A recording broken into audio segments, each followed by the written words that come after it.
Israel is considering releasing up to 800 Palestinian prisoners, including killers, in exchange for the release of 40 Israelis kidnapped by Hamas terrorists after that horrendous attack on the 7th of October, which has started what is going on at the moment in Israel and Gaza. Well, joining me now is Fleur Hassan-Nahoum, who's the Deputy Mayor of Jerusalem. Fleur, thank you for taking the time.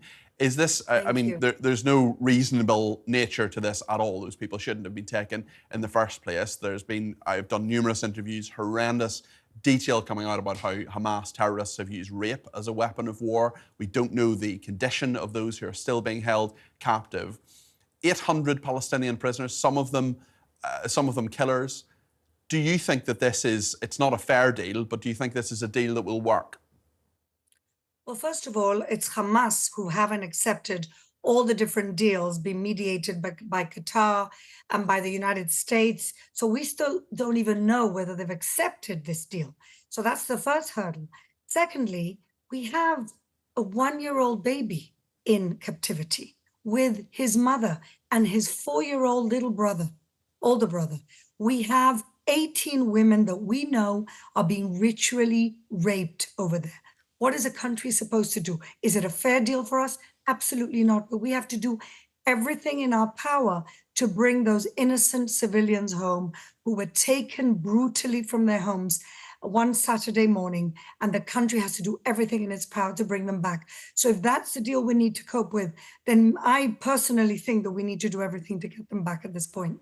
Has everything been done, though? Because there were incidents where there was one particular incident where there were families of some of those hostages who stormed the Knesset, saying that Benjamin Netanyahu, the Prime Minister of Israel, hadn't done enough, hadn't met them as soon as they thought he should have, and hadn't done enough to get those hostages back. Well, first of all, there were 250 hostages initially, and 100 were brought home already in the initial deal that was done a few months back. So I think, honestly, politics aside, the government has tried to do everything in its power to get the hostages back. What I will say is that I'm in awe of the families of the hostages, because I really do think that the campaign that they've managed have kept the hostages as the top priority of the war. And that wasn't a given. That wasn't a given. And so they've managed to keep their loved ones and the return of the hostages right as a top priority of the campaign. And without them and without that public pressure, I'm not sure what would have happened the first round of the release, and I'm not sure what would be happening today. How hopeful are you that all the hostages who are currently alive, and we want them to be well and medically, obviously all of them will need medical attention. Some of them, as we know, are people who have had many, many medical problems that almost certainly aren't being treated properly by their Hamas terrorist captors. How confident are you that they will all come home? Well, they're not being treated. The Red Cross has not gone to see them. We don't even have proof of life. So what you're asking is an excellent question. Out of the 134, there is now, unfortunately, an estimate that around 30 may already be dead. Every day we hear news of who the army already assess were perished on that terrible 7th of October. So we don't even know who's alive. Hamas have refused to give any proof of life. And this is part of the difficulty of these negotiations, that we're negotiating blind because we don't know who it is that we're negotiating for. And so I pray that as many as 100 are still alive, because we know that about 30 have been killed. We know that from our own army assessment. So I pray as close to 100 are alive, but we have no idea. And I also don't understand why we're negotiating for 40 and not for the full 100. I want to ask you about aid, especially aid to Gaza and northern Gaza. I was reading a report in the Guardian newspaper about this, and the second paragraph, I'm just going to read it to you. The United Nations Agency for Palestinian Refugees, UNRWA, UNRWA, said on Sunday Israel has definitively barred it from making aid deliveries in northern Gaza where the threat of famine is highest. It gets to the 14th paragraph of what the Guardian has written to mention the fact that UNRWA staff members have been accused, it says, of participating in the 7th of October attacks, and the agency has been called a front for Hamas. There's also evidence, which is not mentioned in the Guardian report at all, that the logistical and technological facilities that Hamas terrorists were using were underneath a hospital and that they were deliberately used there. So we're not getting the full story from The Guardian. We didn't get the full story from the BBC yesterday when this was reported. But nonetheless, there are people who will go hungry because that aid hasn't gone through. Tell us what is happening with that from your perspective, Fleur. So first of all, what are you going to expect from The Guardian, who have shown their true colours, and the BBC, who won't even call a UK-prescribed terrorist group a terrorist group? So let's start with that. We already know that they are biased against Israel and pro-terrorist from the get-go. Let's talk a second about aid. And this is really what's incredible is we have the UN chief coming, standing on the Egyptian side of the border and complaining about Israel not letting enough aid in. So I want to unpack that for a second. First of all, there is enough aid getting in, and Israeli inspections, as you would expect, are there so that we know for sure there are no arms going in. So the problem does not start with the amount of aid. The problem starts with the distribution of that aid. Now, who is in charge of the distribution of the aid? The UN organization UNRWA, the same organization whose members are Hamas members, who we caught a teacher from the UNRWA schools taking and keeping a hostage, basically being part of the captivity of innocent people. We know that about 14 of the workers of UNRWA took part on the massacre of October 7th.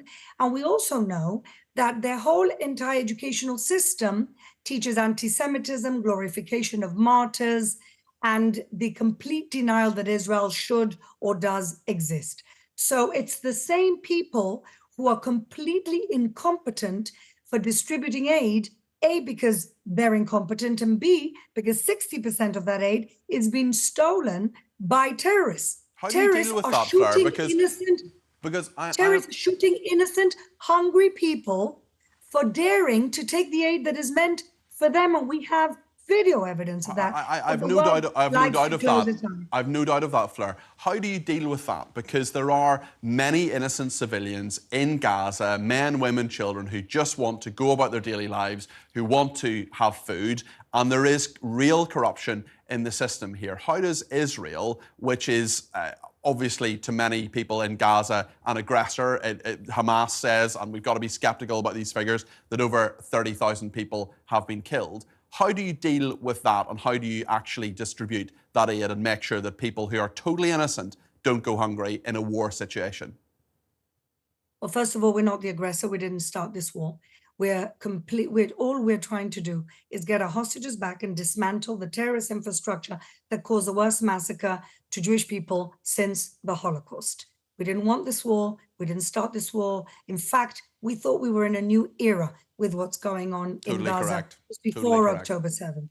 So that's the first thing. And secondly, what I think is incredibly ironic is that the UN is accusing Israel of not dealing with aid when they're standing on the Egyptian border. So I ask you, Egypt has a border with Gaza. Why aren't they helping?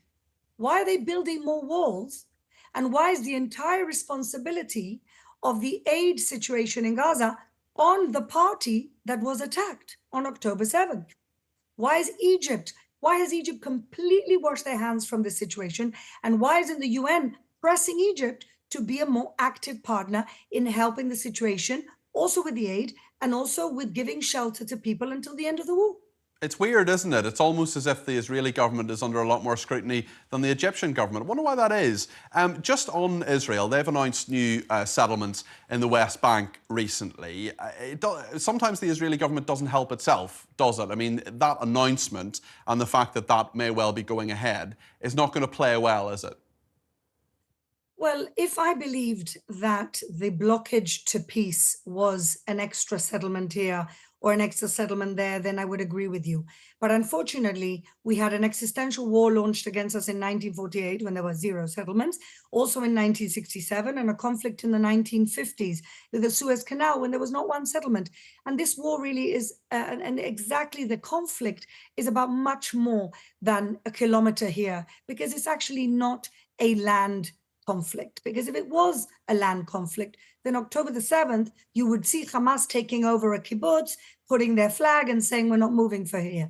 This is a much more existential conflict. And it's really not about the fact that there isn't a Palestinian state in the West Bank or in Gaza, because we did leave Gaza. 94% of the West Bank is controlled by the Palestinian Authority. And the problem of this conflict is not that there isn't a Palestinian state. The problem of this conflict is that there's a Jewish state, and the Palestinian leadership already for 100 years cannot accept that fact. Fleur, thank you very much indeed. That's Fleur Hassan-Nahoum, who is the Deputy Mayor of Jerusalem.